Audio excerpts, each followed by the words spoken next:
Schuld und ich zeige dir heute, wie du das tunesische Grundmuster häkeln kannst, und das machen wir anhand eines Topflappens. Du kannst natürlich auch eine kleinere Probe häkeln, so wie ich das hier vorbereitet habe, aber wenn du lieber ein fertiges Projekt haben willst, das du auch benutzen kannst, dann schlägst du einfach ein paar Luftmaschen mehr an und kannst daraus dann einen schönen Topflappen häkeln. Was wir dazu brauchen, ist mittelstarke Baumwolle, eine Schere, eine Vernähnadel und natürlich eine tunesische Häkelnadel. Ich habe hier eine in Stärke 6 genommen, aber abhängig davon, wie du häkelst, magst du vielleicht lieber sogar eine etwas größere Nadel nehmen. Zum Beispiel 6,5 mm würde sich hier auch absolut gut eignen.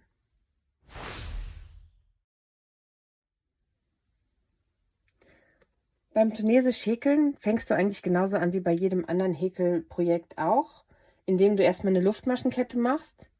Wenn du einfach nur eine Probe häkeln willst, dann würde ich dir empfehlen, jetzt ungefähr 20 Luftmaschen anzuschlagen. Wenn du einen Topflappen häkeln willst, dann möchtest du vielleicht ein bisschen größeren Topflappen machen mit, sagen wir mal, 25 bis 30 Luftmaschen. Ich schlage jetzt hier einmal 20 Luftmaschen an.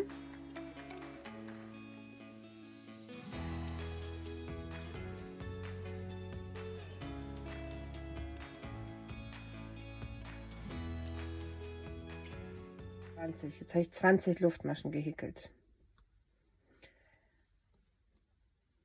Du fragst dich vielleicht, ob du die Häkelnadel auch mit Seil nehmen musst. Nein, musst du natürlich nicht. Es gibt auch so Stäbchen, ne, feste Stäbe, die sind ungefähr 30 cm lang. Entweder haben sie einen Kopf und hier hinten haben sie auch so einen Stopper, oder sie haben an beiden Seiten einen Kopf zum in der Runde häkeln. Das ist jetzt für dieses Projekt völlig egal. Hauptsache, du hast eine Häkelnadel genommen, mit der du gut arbeiten kannst und wo dir dann die Hände nicht wehtun.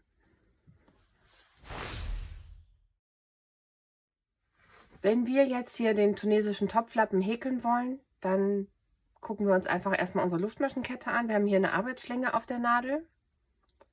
Das ist unsere erste Masche. Und dann drehen wir die Arbeit um und gucken uns hier mal hinten die Rippen an. Da wollen wir nämlich jetzt einstechen.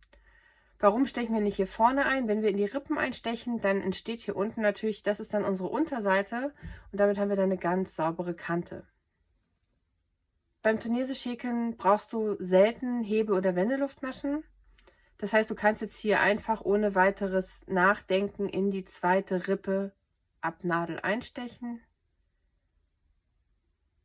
und den Faden holen.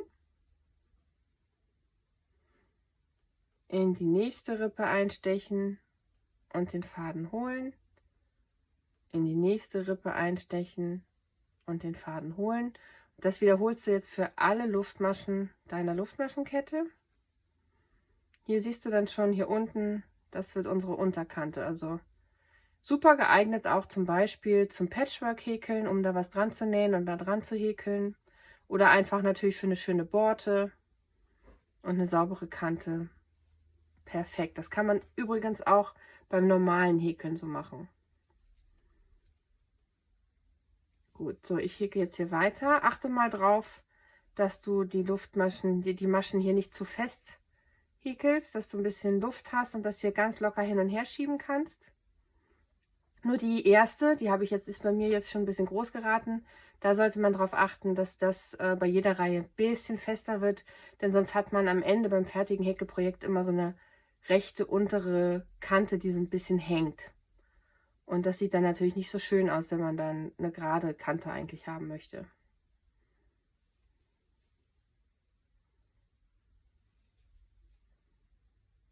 So, jetzt sind die gleich fertig. Wenn du alle Luftmaschen auf der Nadel, alle Schlingen auf der Nadel hast, dann sollten das genau so viele sein, wie du zu Beginn Luftmaschen gehäkelt hattest. Nicht mehr und nicht weniger. Gerade am Anfang lohnt das sich auch da immer wieder nachzuzählen. Sonst muss man alles wieder aufmachen. Ich habe jetzt hier hinten übrigens das Seil nur abgemacht, weil das sonst immer so schön hier auf dem Boden klappert und ein bisschen stört beim Sprechen. Du lässt das aber bitte dran, damit dir hier hinten nicht die Maschen von der Nadel kippen. Um das Ganze jetzt abzuhäkeln, machen wir einen Umschlag von hinten nach vorne. und ziehen das durch die erste Schlaufe durch. Also quasi häkeln wir eine Luftmasche.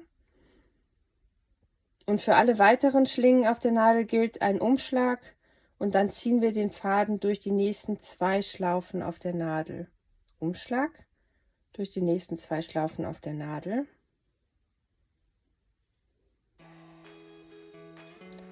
Und das wiederholen wir auch für jede Masche.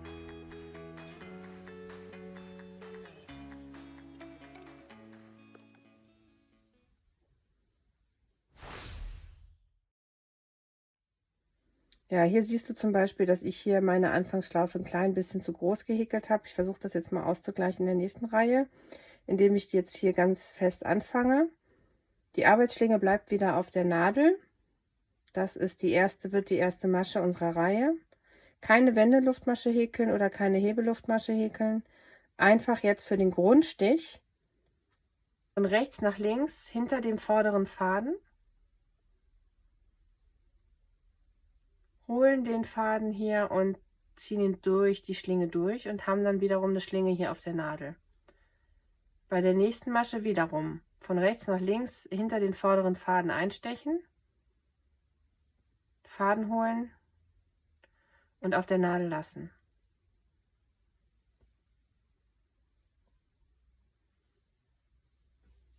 Wenn du jetzt schon merkst, dass das hier viel schwergängiger ist als bei mir, dann empfehle ich dir ganz dringend, eine größere Häkelnadel zu benutzen, weil ich ganz oft lese, oh, ich habe mit dem Tunesisch-Häkeln wieder aufgehört, das ist so anstrengend für die Hände, das Material wird auch so fest. Das liegt in den allermeisten Fällen daran, dass man eine zu kleine Nadel benutzt hat, denn das ist also ganz klassisch beim Tunesisch-Häkeln, in fast allen Stichmustern musst du eine deutlich größere Häkelnadel nehmen, als du das normalerweise tun würdest. Okay, jetzt sind wir gleich am Ende unserer ersten Reihe im Grundstich. Die Randmasche wird jetzt etwas anders gehäkelt und zwar stechen wir hier, wir gucken erstmal, wir drehen das so ein bisschen zu uns und dann siehst du hier diesen Tropfen. Ne? Und da stechen wir jetzt ein und zwar nicht nur zwischen den vorderen Faden, sondern wir nehmen den hinteren auch mit auf die Nadel, so, und holen den Faden, ziehen das hier durch. Ich zeige dir das nochmal. Genau, hier ist der Tropfen, da stechen wir von vorne nach hinten ein, holen den Faden und ziehen ihn hier durch. Häkeln jetzt diese Randmasche ab mit einer Luftmasche. Dann gehen wir vor, wie du das schon kennst, Umschlag und durch die nächsten 2 Schlingen auf der Nadel ziehen, Umschlag, durch die nächsten 2 Schlingen auf der Nadel ziehen und arbeiten so unser Häkelstück wieder ab. Masche für Masche, bis du nur noch eine Schlinge auf der Nadel hast. Die bleibt da immer.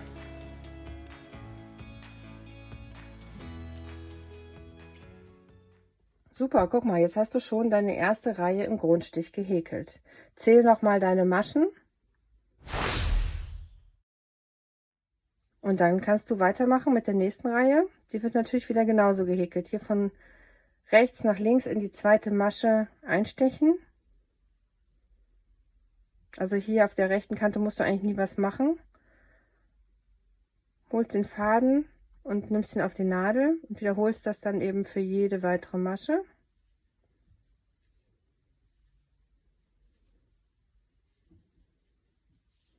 So sollte das dann ungefähr aussehen. Das ist das Schöne beim Tunesisch-Häkeln. Die Maschen sind wirklich super gut erkennbar. Man kann das ganz toll nachzählen. Eigentlich eine Technik super geeignet für Anfänger.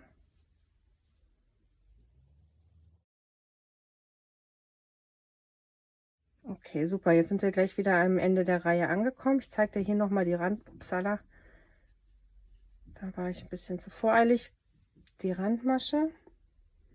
Und zwar stichst du jetzt hier, wie siehst du, wieder den Tropfen oder manche sagen auch ein kleines V dazu. Nicht nur hier in den vorderen einstechen, sondern da hinten der soll mit auf die Nadel. Genau, super. So, Luftmasche und abhäkeln. Umschlag durch 2, Umschlag durch 2 und wiederhole das wieder bis zum Ende der Reihe.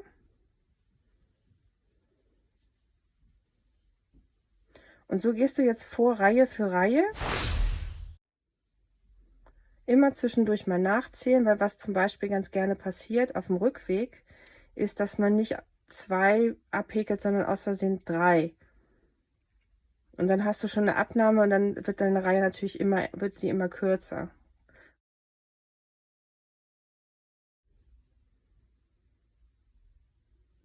Also, wir wollen das ordentlich machen. Immer nur 2 abhäkeln. So verfährst du jetzt weiter, bis dein Topflappen oder deine Probe lang genug ist. Und dann zeige ich dir gleich noch, wie du das Häkelstück beendest. Übrigens, wenn du jetzt schon bemerkst, wie sich hier deine Arbeit immer so ein bisschen doof einrollt, das ist ganz typisch fürs tunesisch Häkeln. Das passiert am oberen Rand genauso. Nicht bei allen Stichen, aber zum Beispiel eben beim Grundstich oder auch beim tunesischen Strickstrich ist das ganz typisch. Da gibt es verschiedene Tricks, wie man das beheben kann. Einer zum Beispiel wird öfter im Internet verbreitet, dass man am Anfang und am Ende einfach eine größere Häkelnadel benutzen soll. Davon rate ich ab, denn dadurch wird natürlich deine Form total verzerrt. Wenn du hier unten eine größere Häkelnadel hast, wird das Stück natürlich hier unten auch breiter und das sieht dann am Ende natürlich überhaupt nicht mehr schön aus. Ein anderer Tipp ist, dass man eben oben und unten einen anderen Stich benutzt, zum Beispiel den Krausstich, den tunesischen, weil der sich nicht einrollt. Gut, das ist natürlich auch ein Kompromiss, aber wäre jetzt für mich zum Beispiel persönlich keine Lösung, denn wenn ich jetzt einen Topflappen im tunesischen Grundstich häkeln will, dann möchte ich eben keine Reihen- und Krausstich da drin haben, sondern nur den Grundstich. Deshalb bleibt ja am Ende eigentlich nicht viel anderes übrig, als deinen Topflappen oder dein Häkelstück ordentlich zu spannen, mit Sicherheitsnadeln dann anzufeuchten, wenn es sich um Baumwolle handelt, und trocknen zu lassen. Dann sehen wir uns gleich wieder, um das Häkelstück zu beenden. Gut, willkommen zurück. Wir sind jetzt gleich am Ende angelangt. Ich habe jetzt hier meine Probe schon soweit vorbereitet. Du siehst, was ich dir eben erklärt habe, hier, wie sich das einrollt. Und hier bei meinem fertigen Topflappen siehst du, wie ich das gespannt habe und dass sich dann das also wieder ganz toll gelegt hat. Und das bleibt dann auch so. Also die Arbeit lohnt sich, das zu spannen. Wir wollen jetzt noch die Abschlussreihe häkeln. Dazu beendest du deine letzte Rückreihe. Und so wollen wir das natürlich nicht lassen, weil das ist ja ein total blöder Abschluss hier mit den ganzen Lücken. Nein, ich habe ja gesagt, beim tunesisch Häkeln haben wir auf allen 4 Seiten diesen tollen, sauberen Rand. Und das wollen wir eben hier oben auch an der 4. Seite erreichen. Das tun wir, indem wir hier Kettmaschen häkeln. Wir stechen ganz normal im Grundstich hier wieder ein, holen den Faden, aber wir ziehen den eben nicht nur auf die Nadel, sondern wir ziehen den auch durch die nächste Schlaufe noch mit durch. Du stichst ein wie im Grundstich, holst den Faden und ziehst ihn dann aber durch alle Schlaufen auf der Nadel durch.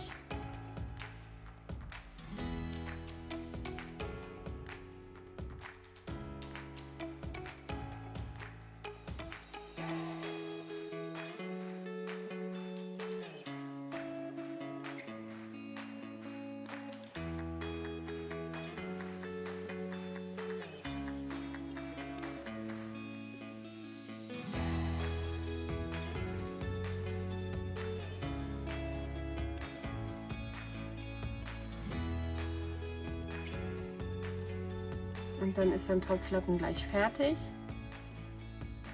Tunesisch häkeln ist halt super geeignet für solche Dinge wie Topflappen oder überall, wo es ein bisschen robuster sein muss, Babydecken auch, weil es eben ein dichtes Material ist. Beim Topflappen man sich eben nicht die Flossen verbrennt, wie manchmal beim normalen Häkeln, wenn dann die Löcher zu groß waren in den Maschen.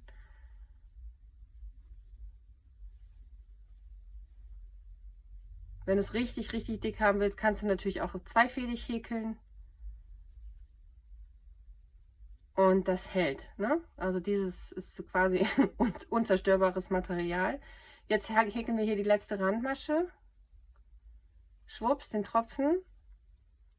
Und weil du das eben so machst und nicht nur in den vorderen Faden hier einstichst, erhältst du eben hier auch diese wunderschöne, saubere Kante. Und dann nimmst du den Faden, ziehst ihn auch hier wieder durch alle Schlaufen durch. Häkelst wie beim normalen Häkeln zum Abschluss deine zusätzliche Luftmasche. Schneidest hier den Faden ab und ziehst das Ganze da durch und fest. Super, jetzt hast du also dein erstes Projekt im Tunesisch Häkeln geschafft. Herzlichen Glückwunsch. Ich würde mich freuen, wenn wir uns bald wiedersehen. Ich habe alle Links zum Material unten in die Beschreibung gepackt und auch nochmal die ausführliche Anleitung, wie du den Topflappen häkeln musst. Und dann vergiss nicht, meinen Kanal zu abonnieren, damit ich dir demnächst noch viele weitere tunesische Häkelstiche zeigen kann. Bis dahin, alles Gute, deine Nicoletta.